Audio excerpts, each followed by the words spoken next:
mundo sa mga pangit. Pag hindi masyadong face card sa comedy daw. This is last. Cute niya panoorin. Ganda siya.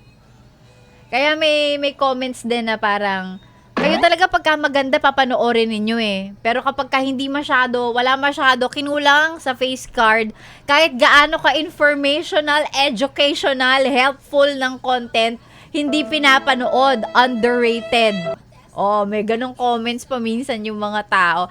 Which is, ako naniniwala ko, totoo yan. Kasi yung mga tao sa internet, naghahanap naman talaga sila ng magandang mapapanood eh. Kaya nga, di ba, minsan ang gino-joke nila, pagka may itsura daw, ayan, pwede ka sa mga ganitong klase ng content. Pag wala masyado, pag kinulang sa face card, nasa comedy ka. Grabe naman kayo. Grabe talaga kayo. Pag hindi masyadong face card sa comedy daw. Tapos kapag ka maganda yan, pang artista yan, ang daming pwedeng paglagyan sa kanya. 'Di ba? Ang lupit talaga ng mundo. Ang lupit ng mundo sa mga pangit. Pero kung iisipin mo, ewan ko, ganyan yata talaga ang mga tao. Pero ako, nasa part na ako ng buhay ko na basta nakaka-relate ako dun sa content, regardless, kung ano yung itsura nung nandun. Hindi, promise. Regardless kung may face card or wala, basta nakaka-relate ako dun sa content, pinapanood ko yun. Ngayon, ang laman ng content ko, ang laman ng feed ko, so pets, 'di ba?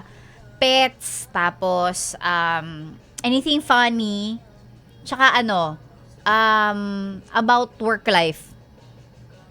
Yun ang laman ng feed ko. Funny contents about work.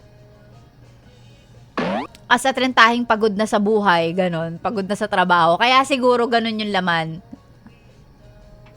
Yun yung laman ng feed ko.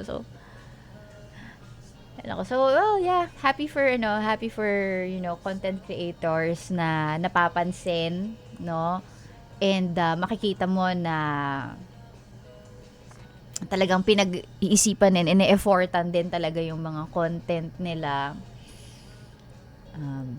Ano pang ginagawa mo dito, ha? Sinasabi ko na nga ba eh. Solid yes friend ka talaga. Dahil nandito ka na rin lang, sige na, Mag-like at mag-comment ka na. mag-subscribe ka na rin at i-click ang notification bell. Para mapasali ka sa mga kalokohan namin. Bawal na bawal mag-no dito, ha? Kasi